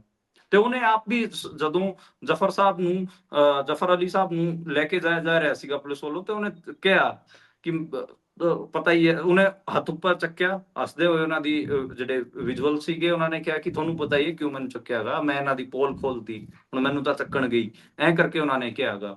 ਮਤਲਬ ਤੁਸੀਂ ਇਹ ਆਪਾਂ ਪਹਿਲਾਂ ਵੀ ਦੇਖਿਆਗਾ, ਇਹਦੇ ਬਾਰੇ ਕੀ ਆਪਾਂ ਗੱਲ ਕਰੀਏ। ਆਪਾਂ ਪੰਜਾਬ 'ਚ ਦੇਖਿਆਗਾ 90s ਦਾ ਦੌਰ ਸੀਗਾ, ਉਦੋਂ ਜਸਵੰਤ ਸਿੰਘ ਖਾਲੜਾ ਉਹਨਾਂ ਦਾ ਕੇਸ ਲਾ ਲਓ, ਹੋਰ ਮੈਂ 10 ਕੇਸ ਏਦਾਂ ਦੇ ਦੱਸ ਦਿੰਨਾ ਕਿ ਜਿੱਥੇ ਜਿਹੜੇ ਹਿਊਮਨ ਰਾਈਟ ਡਿਫੈਂਡਰ ਸੀਗੇ, ਜਿਹੜੇ ਹਿਊਮਨ ਰਾਈਟ ਦੀ ਗੱਲ ਕਰ ਰਹੇ ਸੀਗੇ, ਉਹਨਾਂ ਨੂੰ ਹੀ ਪੁਲਿਸ ਨੇ ਟਾਰਗੇਟ ਕੀਤਾ। ਤੇ ਹੁਣ ਸੰਭਲ ਦੇ ਵਿੱਚ ਵੀ ਕੋਈ ਨਵਾਂ ਕੰਮ ਨਹੀਂ ਹੋ ਰਿਹਾਗਾ। ਇਹ ਆਪਾਂ ਨੂੰ ਇੱਥੇ ਜਿਹੜੇ ਸਦਰ ਸਾਹਿਬ ਹੈਗੇ ਆ ਉਹਨਾਂ ਨਾਲ ਇਹੀ ਹੋ ਰਿਹਾਗਾ, ਮੈਨੂੰ ਤਾਂ ਇਹੀ ਲੱਗਦਾ। ਜੀ, ਸੋ ਵੇਖਦੇ ਹਾਂ ਹਾਲਾਤ ਅੱਗੇ ਬਣਦੇ ਕੀ ਨੇ। ਤੇ JP ਨੱਡਾ ਜਿਹੜੇ ਭਾਜਪਾ ਦੇ ਪ੍ਰਧਾਨ ਨੇ, ਉਹ ਜਾ ਕੇ ਮਿਲੇ ਨੇ RSS ਦੇ ਮੁਖੀ ਮੋਹਨ ਭਾਗਵਤ ਉਹਨਾਂ ਨੂੰ। ਖਾਸ ਤੌਰ ਤੇ ਕਬਰ ਨੂੰ ਲੈ ਕੇ ਗੱਲ ਹੋਈ ਹੈ, ਔਰੰਗਜ਼ੇਬ ਦੀ ਕਬਰ ਨੂੰ, ਤੇ ਕੀ ਕੁਝ ਆਪਸ ਚ ਗੱਲਬਾਤ ਹੋਈ ਹੈ ਤੇ ਕਰਕਸ ਕੀ ਹੈ ਜੀ? ਦੇਖੋ ਜਿਹੜੇ ਕਿਹਾ ਤਾਂ ਇਹ ਜਾ ਰਿਹਾ ਹੈਗਾ ਕਿ ਜਿਹੜੀ ਇਹ ਬੈਠਕ ਸੀਗੀ ਮੋਹਨ ਭਾਗਵਤ ਨਾਲ JP ਨੱਡਾ ਦੀ, ਉਹ ਕਹਿ ਰਹੇ ਸੀਗੇ ਤਾਂ ਦੇਖੋ ਜੀ ਸੰਗਠਨਾਤਮਕ ਚੀਜ਼ਾਂ ਵਾਸਤੇ ਸੀਗੀ, ਕਿਉਂਕਿ ਆਪਾਂ ਨੂੰ ਪਤਾ RSS ਦਾ ਪੋਲੀਟੀਕਲ ਫਰੰਟ BJP ਹੈਗਾ। ਪਰ ਜੀ, ਇਹਦੇ ਚ ਕੁਝ ਚੀਜ਼ਾਂ ਨਿਕਲ ਕੇ ਆ ਰਹੀਆਂ ਨੇ ਕਿ ਜਿਹੜੀ ਪੋਲੀਟੀਕਲ ਲਾਈਨ ਹੈ ਉਹ ਡਿਸਾਈਡ ਕੀਤੀ ਹੈ ਮੋਹਨ ਭਾਗਵਤ ਨੇ। ਜੇਪੀ ਨੱਡਾ ਨੂੰ ਸਟੇਟਲੀ ਕਿਹਾ ਵੀ ਗਿਆ ਤੇ ਖੁਦ ਆਪ ਵੀ ਮੋਹਨ ਭਾਗਵਤ ਨੇ ਬੋਲ ਕੇ ਬਿਆਨ ਦਿੱਤਾ ਹੈ ਕਿ ਜਿਹੜੇ ਔਰੰਗਜ਼ੇਬ ਨੂੰ ਲੈ ਕੇ ਉਹਨਾਂ ਦੀ ਜਿਹੜੀ ਇੱਕ ਆਰਐਸਐਸ ਦੀ ਪੂਰੀ ਜਿੰਨੇ ਵੀ ਮੁਸਲਿਮ ਰੂਲਰ ਹੈਗੇ ਆ, ਮੁਸਲਮ ਜਿੰਨੇ ਵੀ ਸ਼ਾਸਕ ਹੋਏ ਹੈਗੇ ਆ ਇਸ ਮੁਲਕ ਦੇ, ਸਾਰਿਆਂ ਨੂੰ ਉਹ ਵਿਦੇਸ਼ੀ ਆਕ੍ਰਾਂਤਾ ਮੰਨਦੇ ਨੇ। ਉਹ ਕਹਿੰਦੇ ਨੇ ਕਿ ਤਾਂ ਫੋਰਨ ਇਨਵੇਡਰ ਸੀਗੇ ਜਿਹੜੇ ਇੰਡੀਆ ਦੇ ਵਿੱਚ ਆਏ ਤੇ ਇੰਡੀਆ ਤੇ ਇਹਨਾਂ ਨੇ ਰਾਜ ਕੀਤਾ। ਉਹਨਾਂ ਨੂੰ ਮਤਲਬ ਮੁਸਲਮਾਨਾਂ ਨੂੰ ਇੰਡੀਆ ਦਾ ਮੰਨਦੇ ਹੀ ਨਹੀਂ। ਉਹੀ ਲਾਈਨ ਉਹਨਾਂ ਨੇ ਟੋ ਕੀਤੀ ਹੈਗੀ ਆ। ਦੂਜਾ ਜਿਹੜਾ ਕਰਨਾਟਕ ਦੇ ਵਿੱਚ 4% ਮੁਸਲਿਮ ਰਿਜ਼ਰਵੇਸ਼ਨ ਵਾਲਾ ਜਿਹੜਾ ਪੂਰਾ ਮਾਮਲਾ ਹੈ, ਉਹਦੇ 'ਚ ਵੀ ਕਿਤੇ ਨਾ ਕਿਤੇ ਉਹ ਕਮੈਂਟ ਕੀਤਾ ਮੋਹਨ ਭਾਗਵਤ ਨੇ ਕਿਹਾ ਕਿ ਕਿਸੇ ਕਿਸਮ ਦਾ ਵੀ ਰਿਲੀਜੀਅਸ ਜਿਹੜੀ ਰਿਜ਼ਰਵੇਸ਼ਨ ਹੈ ਉਹ ਆਰਐਸਐਸ ਨਹੀਂ ਸਹੂਗੀ, ਉਹਨੂੰ ਉਹਦੇ ਉਲਟ ਹੀ ਸਟੈਂਡ ਲਊਗੀ। ਇਹ ਮੋਟੀਆਂ ਦੋ ਚੀਜ਼ਾਂ ਕਹੀਆਂ ਨੇ। ਤੇ ਬਾਕੀ ਹੁਣ 100 ਸਾਲ ਵੀ ਹੋ ਰਹੇ ਨੇ ਆਰਐਸਐਸ ਦੇ। 1925 ਚ ਬਣੀ ਸੀ, 2025 ਚ ਆਪਾਂ ਬੈਠੇ ਹੈਗੇ ਆ। ਆਪਾਂ ਇੱਕ ਸਪੈਸ਼ਲ ਪ੍ਰੋਗਰਾਮ ਵੀ ਕਰਾਂਗੇ। ਮੈਂ ਸਕ੍ਰਿਪਟ ਪੂਰਾ ਪੜ੍ਹ ਰਿਹਾ ਅੱਜ ਕੱਲ, ਲਿਖ ਰਿਹਾ ਇਹਦੇ ਬਾਰੇ, ਤੇ ਮੈਂ ਇੱਕ ਦਿਨ ਸਪੈਸ਼ਲ ਟਾਈਮ ਲਾਵਾਂਗਾ ਕਿ ਜਿਹੜੇ 100 ਸਾਲਾਂ ਚ ਆਰਐਸਐਸ ਨੇ ਕਿਵੇਂ ਕੰਮ ਕੀਤਾ ਉਹਦੇ ਬਾਰੇ ਵੀ ਗੱਲ ਕਰਾਂਗੇ। ਤੇ ਹੁਣ ਆਪਣਾ ਜਿਹੜੀ ਸਵਰਨ ਜਯੰਤੀ, ਜਿਹੜਾ ਗੋਲਡਨ ਆਪਣੀ ਸੈਂਚੁਰੀ ਹੈ, ਉਹਨੂੰ ਆਰਐਸਐਸ ਬਣਾਉਣ ਜਾ ਰਹੀ ਹੈਗੀ ਆ। ਹਾਲਾਂਕਿ ਜਿਹੜੀ ਉਹਦੀ ਹਿਸਟਰੀ ਹੈ ਉਹ ਆਪਾਂ ਨੂੰ ਪਤਾ ਹੈ, 47 ਤੋਂ ਪਹਿਲਾਂ ਤਾਂ ਬ੍ਰਿਟਿਸ਼ਰਸ ਨਾਲ ਰਲ ਕੇ ਹੀ ਉਹ ਉਹਨਾਂ ਦੇ ਪਿੱਠੂ ਹੀ ਹੁੰਦੇ ਸੀਗੇ। ਉਸ ਤੋਂ ਬਾਅਦ ਵੀ 90s ਤੱਕ ਆਰਐਸਐਸ ਕਿਤੇ ਬਹੁਤ ਜ਼ਿਆਦਾ ਕੁਝ ਕਰ ਨਹੀਂ ਪਾਉਂਦੀ ਸੀਗੀ, ਪਰ ਉਹ ਹੌਲੀ ਹੌਲੀ ਆਪਣੇ ਆਪ ਨੂੰ ਸ਼ੇਪ ਦੇ ਰਹੇ ਸੀ ਤੇ ਹਿੰਦੂਤਵ ਦੀ ਪੋਲਿਟਿਕਸ ਨੂੰ ਅੱਗੇ ਵਧਾ ਰਹੇ ਸੀਗੇ। ਤੇ ਉਹਨਾਂ ਨੇ ਇੱਕ ਟਾਈਮ ਇੰਦਰਾ ਗਾਂਧੀ ਨਾਲ ਵੀ ਅਲਾਈਅੰਸ ਕੀਤਾ ਸੀਗਾ ਆਰਐਸਐਸ ਨੂੰ। ਆਪਾਂ ਨੂੰ ਸਾਰਿਆਂ ਨੂੰ ਪਤਾ, ਉਹ ਚਿੱਠੀ ਵੀ ਉਹਨਾਂ ਦੇ ਕੋਲ ਮੌਜੂਦ ਸੀਗੀ, ਉਹ ਚਿੱਠੀ ਵਾਇਰਲ ਵੀ ਹੋਈ ਸੀਗੀ। ਬਾਅਦ ਚ 90 ਚ ਇਹਨਾਂ ਨੇ ਆਪਾਂ ਨੂੰ ਪਤਾ ਹੈ ਰਾਮ ਮੰਦਿਰ ਅੰਦੋਲਨ ਚਲਾ ਕੇ ਸੱਤਾ ਚ ਆ ਗਏ ਸੀਗੇ ਤੇ ਵੱਡੇ ਇੱਕ ਧਿਰ ਦੇ ਵਜੋਂ ਉਭਰੇ ਸੀਗੇ। ਬਾਕੀ ਰਾਮ ਮੰਦਿਰ ਨੂੰ ਮਤਲਬ ਬੇਸਿਕਲੀ ਤਾਂ ਇਹੀ ਹੈ ਕਿ ਇਹਨਾਂ ਨੇ ਜਿਹੜਾ ਪੋਲੀਟੀਕਲ ਲਾਈਨ ਡਿਸਾਈਡ ਕੀਤੀ ਹੈ। ਜੇਪੀ ਨੱਡਾ ਨੂੰ ਦੱਸਿਆ ਹੈਗਾ ਕਿ ਜਿੰਨੇ ਵੀ ਮੁਸਲਿਮ ਇਨਵੇਡਰ ਉਹਨਾਂ ਸਾਰਿਆਂ ਨੂੰ ਹੀ ਫੋਰਨ ਇਨਵੇਡਰ ਦੱਸਣਾ ਹੈਗਾ ਆਪਾਂ। ਤੇ ਇਹ ਗੱਲ ਉਹਨਾਂ ਨੇ, ਤੇ ਜਿਹੜਾ ਕਰਨਾਟਕ ਦੇ ਵਿੱਚ ਕਾਂਗਰਸ ਗਵਰਨਮੈਂਟ ਮੁਸਲਮਾਨਾਂ ਨੂੰ 4% ਰਿਜ਼ਰਵੇਸ਼ਨ ਦੇ ਰਹੀ ਹੈ ਸਰਕਾਰੀ ਕੰਟਰੈਕਟਾਂ ਦੇ ਵਿੱਚ, ਉਹਦੇ ਉਲਟ ਵੀ ਬੋਲਣਾਗਾ ਤੇ ਕਹਿਣਾ ਕਿ ਰਿਲੀਜੀਅਸ ਜਿਹੜਾ ਰਿਜ਼ਰਵੇਸ਼ਨ ਉਹਨੂੰ ਅਸੀਂ ਅਲਾਉ ਨਹੀਂ ਕਰਾਂਗੇ। ਇਹ 2-3 ਲਾਈਨਾਂ ਨੇ ਉਹਨਾਂ ਨੂੰ ਟੋ ਕਰਨ ਵਾਸਤੇ ਜੇਪੀ ਨੱਡਾ ਨੂੰ ਸੱਦਿਆ ਸੀਗਾ। ਮੋਹਨ ਭਾਗਵਤ ਨੇ ਆਪ ਵੀ ਓਪਨਲੀ ਇਹ ਬੋਲ ਦਿੱਤਾ ਹੈਗਾ ਤੇ ਖੁਦ ਨੱਡਾ ਨੂੰ ਵੀ ਕਿਹਾ ਹੈਗਾ ਕਿ ਸਾਰੀ ਪਾਰਟੀ ਲਾਈਨ ਇਹਨੂੰ ਫੋਲੋ ਕਰੇ। ਜੀ, ਪੰਜਾਬ ਦੇ ਇਤਿਹਾਸ ਦੇ ਵਿੱਚ ਸਭ ਤੋਂ ਛੋਟਾ ਬਜਟ ਇਜਲਾਸ ਚੱਲ ਰਿਹਾ ਹੈ ਵਿਧਾਨ ਸਭਾ ਦੇ ਅੰਦਰ, ਤੇ ਉੱਥੇ ਰੋਜ਼ ਕੋਈ ਨਾ ਕੋਈ ਗੱਲ ਜਦੋਂ ਸਾਹਮਣੇ ਆਉਂਦੀ ਹੈ ਤਾਂ ਰੇੜਕਾ ਪੈ ਜਾਂਦਾ ਹੈ। ਆਪਸ ਚ ਲੜ ਲੁੜ ਕੇ ਬਾਹਰ ਚਲੇ ਜਾਂਦੇ ਨੇ, ਫੇਰ ਅੰਦਰ ਆਉਂਦੇ ਨੇ, ਫੇਰ ਲੜ ਪੈਂਦੇ ਨੇ, ਫੇਰ ਬਾਹਰ ਚਲੇ ਜਾਂਦੇ ਨੇ। ਪਰ ਚਲੋ ਵਿੱਚ ਵਿੱਚ ਕੰਮ ਦੀ ਗੱਲ ਵੀ ਹੁੰਦੀ ਹੈ। ਤੇ ਅੱਜ ਪੰਜਾਬ ਦੀ ਵਿਧਾਨ ਸਭਾ ਚ ਕਰਨਲ ਬਾਠ ਦੀ ਕੁੱਟਮਾਰ ਤੇ ਫਿਰ ਕਿਸਾਨਾਂ ਨੂੰ ਚੱਕਣ ਦਾ, ਧੱਕੇ ਦੇ ਨਾਲ ਜਬਰੀ ਉੱਥੋਂ ਉਠਾਉਣ ਦਾ ਮੁੱਦਾ ਉੱਠਿਆ ਜੀ। ਕੀ ਕੁਝ ਰਿਹਾ ਅੱਜ ਖਾਸ? ਯਹੀ ਕਿ ਜਿਹੜੇ ਸਰਕਾਰ ਨੇ ਤਾਂ ਚਲੋ ਆਪਣਾ ਬਜਟ ਵਾਲਾ ਕਰਨਾ ਹੀ ਹੈ ਕੰਮ। ਤੇ ਜਿਹੜਾ ਗਵਰਨਰ ਦਾ ਭਾਸ਼ਣ ਵੀ ਹੋਇਆ ਸੀ, ਜਿਹੜਾ ਸ਼ਾਇਦ ਉਹਨਾਂ ਨੇ ਹਿੰਦੀ ਚ ਦਿੱਤਾ ਸੀ, ਉਹਦੇ ਬਾਰੇ ਚਰਚਾ ਹੋਣੀ ਸੀ। ਪਰ ਜਿਹੜੇ ਲੀਡਰ ਆਫ ਓਪੋਜੀਸ਼ਨ ਹੈ ਪ੍ਰਤਾਪ ਸਿੰਘ ਬਾਜਵਾ, ਉਹਨਾਂ ਨੇ ਕਿਸਾਨਾਂ ਨੂੰ ਡਿਟੇਨ ਕਰਨ ਤੇ ਗ੍ਰਿਫਤਾਰ ਕਰਨ ਤੇ ਪਟਿਆਲਾ ਚ ਜਿਹੜੇ ਕਰਨਲ ਸੀਗੇ ਬਾਠ, ਉਹਨਾਂ ਨਾਲ ਜਿਹੜੀ ਮਾਰਕੁੱਟ ਹੋਈ ਹੈ ਉਹ ਮੁੱਦੇ ਜ਼ਿਆਦਾ ਚੱਕੇ। ਤੇ ਉਹਨਾਂ ਨੇ ਕਿਹਾ ਕਿ ਜਿਹੜੇ ਕਿਸਾਨ ਆਗੂਆਂ ਨੂੰ ਤੁਸੀਂ ਪਹਿਲਾਂ ਮੀਟਿੰਗ ਚ ਬੁਲਾਉਂਦੇ ਹੋ, ਬਾਅਦ ਚ ਤੁਸੀਂ ਉਹਨਾਂ ਨੂੰ ਅਰੈਸਟ ਕਰ ਲੈਂਦੇ ਹੋ, ਉਹਦੇ ਬਾਰੇ ਬੋਲਿਆ। ਤੇ 135 ਟਰਾਲੀਆਂ ਚੋਰੀਆਂ ਹੋਈਆਂ ਕਿਸਾਨਾਂ ਦੀਆਂ, ਤੇ ਉਹ ਗੱਲ ਵੀ ਕਹੀ ਤੇ ਉਹਦੇ ਤੇ ਵੀ ਕਹੀ ਕਿ ਤੁਸੀਂ ਟਰਾਲੀ ਚੋਰ ਹੋ ਇੱਕ ਹਿਸਾਬ ਨਾਲ। ਮਤਲਬ ਪਰ ਆਪਾਂ ਨੂੰ ਪਤਾ ਕਿ ਉਸ ਤੋਂ ਬਾਅਦ ਇੱਕ ਜਿਹੜੇ ਕੇਂਦਰੀ ਗ੍ਰਹਿ ਮੰਤਰੀ ਅਮਿਤ ਸ਼ਾਹ ਦਾ ਜਿਹੜਾ ਬਿਆਨ ਸੀ, ਉਹਦੇ ਬਾਰੇ ਵੀ ਉਹਨਾਂ ਨੇ ਟਿੱਪਣੀ ਕੀਤੀ ਹੈਗੀ ਆ। ਤੇ ਉਹਦੇ ਉਲਟ ਵੀ ਉਹਨਾਂ ਨੇ ਵੀ ਕਿਹਾ ਕਿ ਬੀਜੇਪੀ ਆਗੂਆਂ ਨੂੰ ਜਿਹੜੇ ਸਿੱਖਾਂ ਦੀ ਭਾਵਨਾਵਾਂ ਹੈਗੀਆਂ ਉਹਨਾਂ ਦਾ ਧਿਆਨ ਰੱਖਣਾ ਚਾਹੀਦਾ, ਇਹ ਕਿ ਉਹ ਕਿਹੜੇ ਸੰਦਰਭ 'ਚ ਕੋਈ ਟਿੱਪਣੀ ਕਰ ਰਹੇ ਨੇ। ਉਹ ਮਤਲਬ ਬੇਸਿਕਲੀ ਉਹ ਜਿਹੜੇ ਅੰਮ੍ਰਿਤਪਾਲ ਸਿੰਘ ਦੇ ਗੁਰੂ ਗ੍ਰੰਥ ਸਾਹਿਬ ਦਾ ਪਾਠ ਗੁਰੂ ਗ੍ਰੰਥ ਸਾਹਿਬ ਪੜ੍ਹ ਰਹੇ ਹੈਗੇ ਆ, ਉਹਦੇ ਬਾਰੇ ਉਹਨਾਂ ਨੇ ਕਿਹਾ ਸੀਗਾ, ਜਿਹਦੇ ਖਿਲਾਫ ਪ੍ਰਸਤਾਵ ਪਾਸ ਕਰਨ ਦੀ ਗੱਲ ਆਈ ਹੈਗੀ ਆ। ਤੇ ਕਿਉਂਕਿ ਜੇਲ੍ਹਾਂ ਦੇ ਅੰਦਰ ਗੁਰੂ ਗ੍ਰੰਥ ਸਾਹਿਬ ਦਾ ਪ੍ਰਕਾਸ਼ ਨਹੀਂ ਹੁੰਦਾ ਹੈ, ਇਹ ਗੱਲ ਉਹਨਾਂ ਨੇ ਕਹੀ ਹੈ। ਤੇ ਦੇਖੋ ਕੀ ਇਹਦੇ ਤੇ ਬਣਦਾ ਹੈਗਾ। ਬਾਕੀ ਜਿਹੜੇ ਹੋਰ ਵੀ ਚੀਜ਼ਾਂ ਸੀਗੀਆਂ, ਜਿਵੇਂ ਕਾਂਗਰਸ ਆਗੂ ਸੁਖਪਾਲ ਸਿੰਘ ਖਹਿਰਾ ਹੈਗੇ ਆ, ਉਹਨਾਂ ਨੇ ਵੀ ਕਿਹਾ ਕਿ ਮੈਨੂੰ ਸਾਲ ਹੋ ਗਿਆ, ਇੱਕ ਸਾਲ ਹੋ ਗਿਆ, ਮੈਨੂੰ ਆਪਣੀ ਗੱਲ ਰੱਖਣ ਦਾ ਮੌਕਾ ਹੀ ਨਹੀਂ ਦਿੱਤਾ ਗਿਆ ਹੈਗਾ।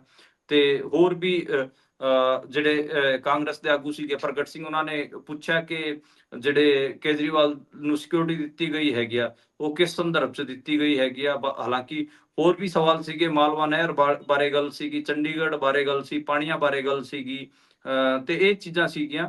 ਤੇ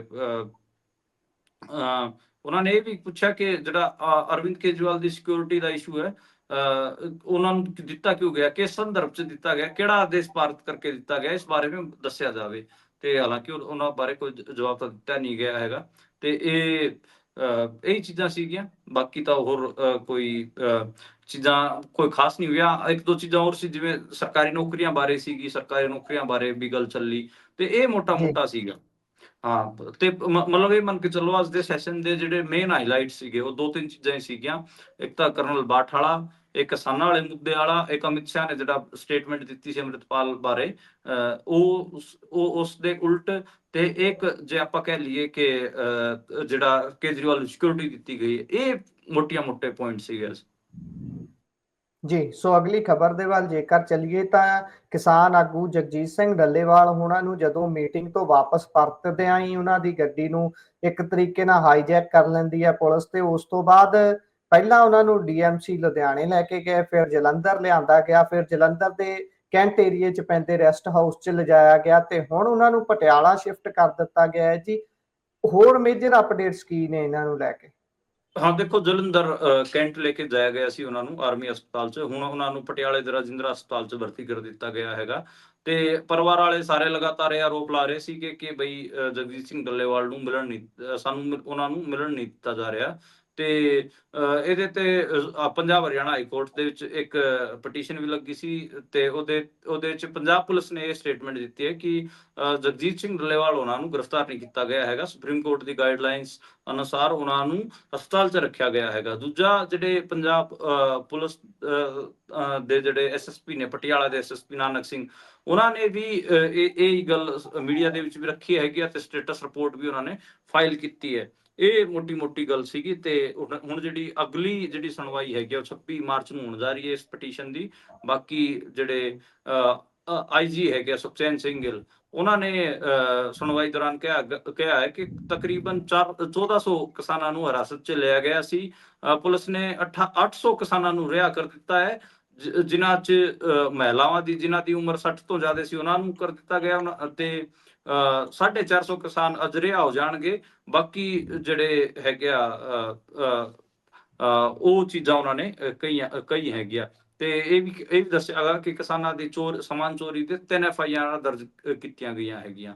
ਇਹ ਚੀਜ਼ਾਂ ਸੀਗੀਆਂ। ਜਿਹੜੇ BKU ਦੁਆਬਾ ਦੇ ਜਿਹੜੇ ਪ੍ਰਧਾਨ ਗੁਰਮੁਖ ਸਿੰਘ ਹੈਗੇ ਆ, ਉਹਨਾਂ ਨੇ ਪਟੀਸ਼ਨ ਫਾਈਲ ਕਰਾਈ ਸੀਗੀ, ਤੇ ਉਹਦੇ ਤੇ ਇਹ ਗੱਲ ਨਿਕਲ ਕੇ ਆਈ ਹੈ, ਜਿਹਦੇ ਚ 1400 ਕਿਸਾਨਾਂ ਨੂੰ ਡਿਟੇਨ ਪੰਜਾਬ ਪੁਲਿਸ ਨੇ, ਏਡੇ ਵੱਡਾ ਮਤਲਬ 1400 ਕਿਸਾਨਾਂ ਦੀ ਗ੍ਰਿਫਤਾਰੀ ਕੀਤੀ ਗਈ ਸੀਗੀ।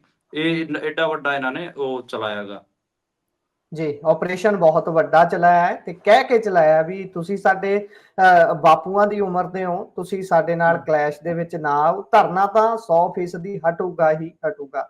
ਸੋ ਇਹ ਕੁਝ ਹੋਇਆ ਹੈ ਇਸ ਦੇਸ਼ ਦੇ ਵਿੱਚ। ਹੁਣ ਤੁਹਾਨੂੰ ਡੈਮੋਕ੍ਰੈਟਿਕ ਨਹੀਂ ਮੰਨਣਾ ਚਾਹੀਦਾ। ਮੈਨੂੰ ਲੱਗਦਾ ਕਿ ਇੱਥੇ ਡੈਮੋਕ੍ਰੈਟਿਕ ਢੰਗ ਨਾਲ ਤੁਹਾਨੂੰ ਹੁਣ ਧਰਨਾ ਲਾਉਣ ਦਾ ਵੀ ਹੱਕ ਨਹੀਂ ਹੈ।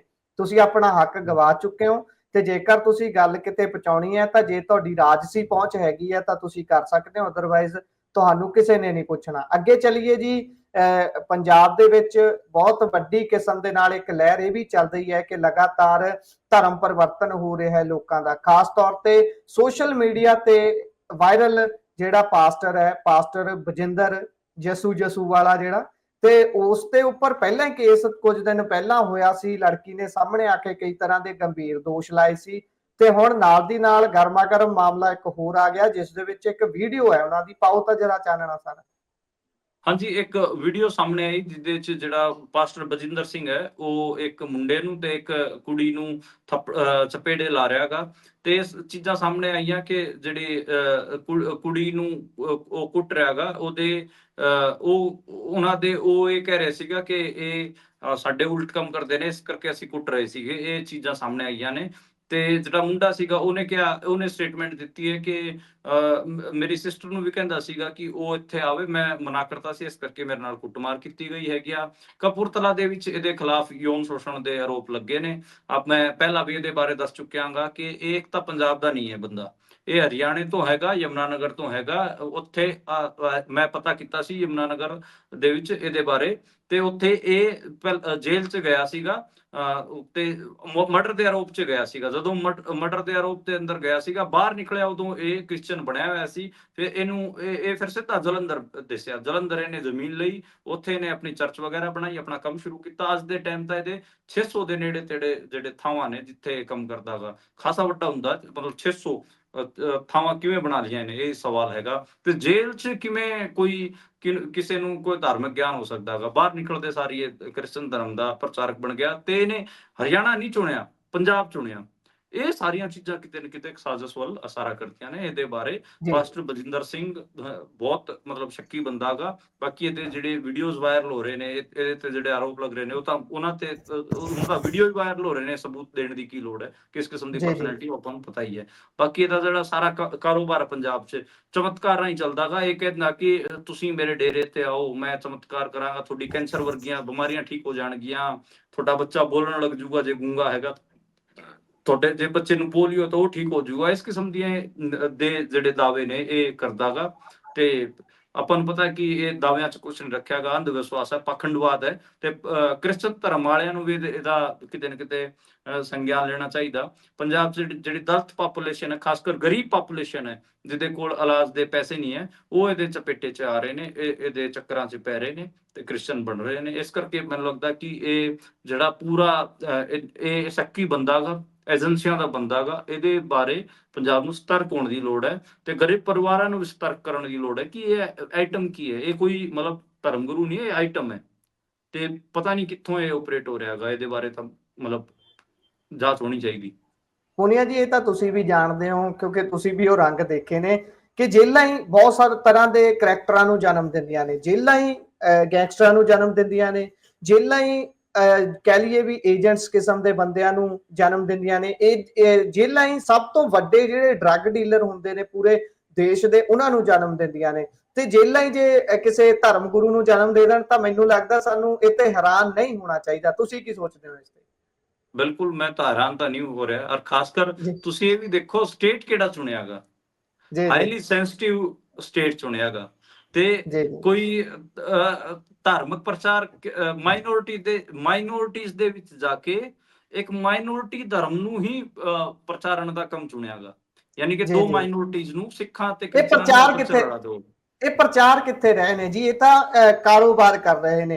ਕ੍ਰਿਸਚੀਅਨ ਧਰਮ ਦੇ ਨਾਲ ਸਾਡੀ ਕਿਸੇ ਵੀ ਤਰ੍ਹਾਂ ਦੀ ਵਿਰੋਧਤਾ ਨਹੀਂ ਹੈ, ਕਿਸੇ ਵੀ ਧਰਮ ਦੇ ਨਾਲ ਨਹੀਂ ਹੈ। ਪਰ ਜਦੋਂ ਗੱਲ ਇਹਨਾਂ ਦੀ ਆ ਜਾਂਦੀ ਹੈ ਤਾਂ ਇਹ ਧਰਮ ਨੂੰ ਪ੍ਰਚਾਰ ਨਹੀਂ ਰਹੇ ਨੇ, ਇਹ ਆਪਣੀਆਂ ਦੁਕਾਨਾਂ ਚਲਾ ਰਹੇ ਨੇ, ਉਹ ਵੀ ਇਸਟੈਬਲਿਸ਼ ਕਰਕੇ ਬਹੁਤ ਵੱਡੇ ਪੱਧਰ ਤੇ। ਜਿੱਦਾਂ ਤੁਸੀਂ 600 ਥਾਵਾਂ ਦਾ ਨਾਮ ਲਿਆ, ਇਹ 600 ਥਾਵਾਂ ਇੱਕ ਦਿਨ 'ਚ ਨਹੀਂ ਬਣ ਜਾਂਦੀਆਂ। ਬਿਲਕੁਲ ਪੂਰੇ ਤਰੀਕੇ ਦੇ ਨਾਲ ਆਪਣਾ ਬਿਜ਼ਨਸ ਫੈਲਾਇਆ ਹੋਇਆ ਹੈ, ਆਪਰੇਟ ਕਰਨ ਦੇ ਲਈ ਬੰਦੇ ਫਿੱਟ ਕੀਤੇ ਹੋਏ ਨੇ ਤੇ ਸੋਸ਼ਲ ਮੀਡੀਆ ਤੇ ਬਤੌਰ ਇੱਕ ਟੀਮ ਰੱਖ ਕੇ ਕੈਂਪੇਨ ਚੱਲਦੇ ਨੇ। ਮੈਂ ਤਾਂ ਇਹੋ ਜਿਹੇ ਸਾਥੀਆਂ ਨੂੰ ਵੀ ਕੁਝ ਨੂੰ ਜਾਣਦਾ ਜਿਹੜੇ ਇਹਨਾਂ ਦੇ ਕੈਂਪੇਨ ਰਨ ਕਰਦੇ ਨੇ, ਉਹਦੇ 'ਚ ਐਨ ਕੰਮ ਕਰਦੇ ਨੇ। ਤੇ ਜੇਕਰ ਇਹਨਾਂ ਦੇ ਵਿਰੋਧ 'ਚ ਕੋਈ ਵੀਡੀਓ ਬਣਾਉਂਦਾ ਹੈ, ਉਹਨੂੰ ਕਿਵੇਂ ਅੜਾਉਣਾ ਹੈ, ਉਹਦੇ ਤੇ ਕਿਵੇਂ ਆਪਾਂ ਕਾਰਵਾਈ ਕਰਨੀ ਹੈ, ਇਹ ਵੀ ਸਾਰਾ ਕੁਝ ਕਰਨ ਦੇ ਲਈ ਬੰਦੇ ਰੱਖੇ ਹੋਏ ਨੇ। ਇੰਨਾ ਡੀਪ ਚੱਲਦੇ ਨੇ ਇਹ। ਸੋ ਤੁਸੀਂ ਸੁਭਾਵਿਕ ਅੰਦਾਜ਼ਾ ਲਾ ਸਕਦੇ ਹੋ ਕਿ ਕਿਵੇਂ ਸਾਰਾ ਢਾਂਚਾ ਇਹ ਚੱਲਦਾ। ਤੇ ਹੁਣ ਜਦੋਂ ਇਹਨਾਂ ਤੇ ਕਾਰਵਾਈ ਹੋਈ, ਪਰਚਾ ਦਰਜ ਹੋਇਆ, ਤਾਂ ਕੁਝ ਤਾਂ ਲੋਕ ਉਹ ਵੀ ਮੈਨੂੰ ਜਾਣਦੇ ਨੇ ਜਿਹੜੇ ਕਹਿ ਰਹੇ ਨੇ ਭਾਈ ਸਾਡੀ ਸੈਲਰੀ ਰੁਕੀ ਹੋਈ ਆ, ਸਾਡੀ ਸੈਲਰੀ ਨਹੀਂ ਸਾਨੂੰ ਮਿਲ ਰਹੀ, ਹੁਣ ਪਤਾ ਨਹੀਂ ਕਦੋਂ ਸਾਡੀ ਸੈਲਰੀ ਇੱਥੋਂ ਨਿਕਲ ਕੇ ਆਊਗੀ। ਸੋ ਇਸੇ ਦੇ ਨਾਲ ਪ੍ਰੋਗਰਾਮ ਨੂੰ ਖਤਮ ਕਰਦੇ ਹਾਂ। ਸੋ ਪੂਨੀਆ ਜੀ, ਤੁਸੀਂ ਜੁੜੇ ਪ੍ਰੋਗਰਾਮ ਦੇ ਵਿੱਚ, ਜਾਣਕਾਰੀਆਂ ਸਾਂਝੀਆਂ ਕੀਤੀਆਂ, ਬਹੁਤ ਬਹੁਤ ਧੰਨਵਾਦ। ਧੰਨਵਾਦ ਜੀ, ਸਤਿ ਸ਼੍ਰੀ ਅਕਾਲ। ਸਤਿ ਸ਼੍ਰੀ ਅਕਾਲ ਜੀ। ਸੋ ਜੁੜੇ ਰਹੋ ਤੁਸੀਂ ਪੰਜਾਬੀ ਰੇਡੀਓ USA ਤੇ ਪੰਜਾਬੀ TV USA ਦੇ ਨਾਲ, ਕਿਉਂਕਿ ਪ੍ਰੋਗਰਾਮਾਂ ਦੀ ਲਗਾਤਾਰਤਾ ਇਸੇ ਤਰ੍ਹਾਂ ਬਰਕਰਾਰ ਰਹੇਗੀ। ਮੈਨੂੰ ਦਿਓ ਇਜਾਜ਼ਤ, ਧੰਨਵਾਦ, ਸਤਿ ਸ਼੍ਰੀ ਅਕਾਲ।